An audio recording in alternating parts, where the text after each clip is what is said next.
ఈమె చేసిన సినిమాలు తక్కువే అయినా తాను చేసే ట్వీట్లతో ఎక్కువగా పాపులర్ అయ్యారని చెప్పొచ్చు.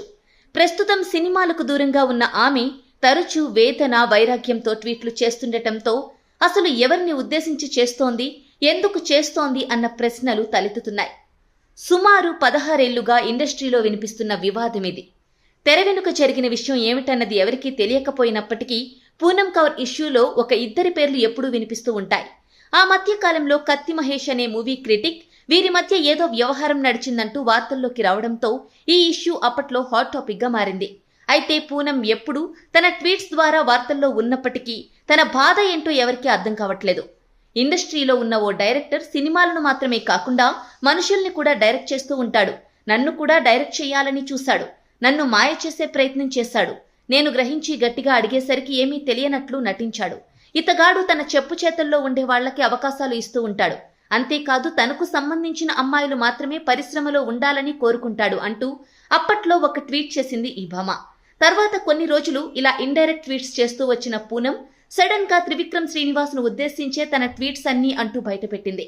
అయితే త్రివిక్రమ్ తో తనకి ఉన్న సమస్య ఏంటి, తనకు ఆయన చేసిన అన్యాయం ఏంటి అనేది మాత్రం సూటిగా చెప్పడంలో విఫలమవుతోంది.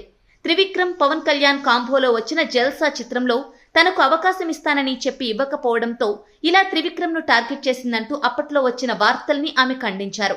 టాలీవుడ్ ఇండస్ట్రీలో తాను దాసరి నారాయణరావు గారి దర్శకత్వంలో తప్ప మరే దర్శకుడితోనూ పనిచేయాలని కలలు కనలేదని వివరణ ఇచ్చారు పూనం.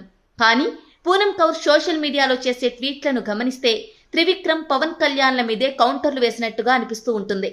కొన్నిసార్లు గురూజీ అంటూ పరోక్షంగా కౌంటర్లు వేస్తూ ఉంటారు. ఈ మధ్య అయితే ఏకంగా త్రివిక్రమ్ పేరు పెట్టి ట్వీట్లు వేస్తున్నారు. కానీ ఇంతవరకు మీడియా ముఖంగా తనకు జరిగిన అన్యాయం గురించి నోరు విప్పలేదు. అసలు జరిగిన విషయం సోషల్ మీడియా వేదికగా చెబితే న్యాయం జరుగుతుంది కదా అంటూ నెటిజన్లు కామెంట్లు పెడుతూ ఉంటారు.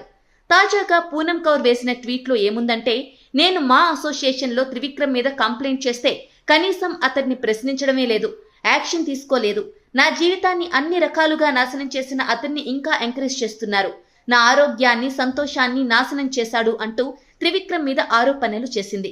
ఇదిలా ఉంటే మా అసోసియేషన్ కు పూనం కౌర్ నుంచి ఎలాంటి కంప్లైంట్స్ రాలేదని శివబాలాజీ చెప్పిన సంగతి తెలిసిందే. ఆమె పోలీసుల్ని లేదా మా అసోసియేషన్ కు వచ్చి కంప్లైంట్ ఇస్తే ఏమైనా చర్యలు తీసుకునే అవకాశం ఉంటుందని, ఇలా సోషల్ మీడియాలో ట్వీట్లు వేస్తే ఎలాంటి లాభం ఉండదని శివబాలాజీ చెప్పుకొచ్చారు. ఇక తాజాగా ఓ మీడియా సంస్థతో మాట్లాడిన పూనం శివబాలాజీ చేసిన కామెంట్లకు కౌంటర్ వేశారు. ఓ మహిళగా మా అసోసియేషన్లోని మహిళా మెంబర్తోనే మాట్లాడతానని, శివబాలాజీ లాంటి వారు ఈ మ్యాటర్లో ఇన్వాల్వ్ కాకపోతే బెటర్ అన్నట్టుగా మాట్లాడారు. ఆల్రెడీ ఝాన్సీతో తాను ఈ విషయంపై మాట్లాడానని పూనం కౌర్ క్లారిటీ ఇచ్చారు. ఏదేమైనప్పటికీ తనకు జరిగింది అన్యాయం అయితే ఇప్పటికైనా పూనం ధైర్యంగా ముందుకు వచ్చి తన సమస్య పరిష్కారం దిశగా అడుగులు వేయాలి తప్ప సోషల్ మీడియాలో ట్వీట్లు వేయడం వల్ల ఎటువంటి లాభం ఉండదని చెప్పడంలో ఎటువంటి సందేహం లేదు.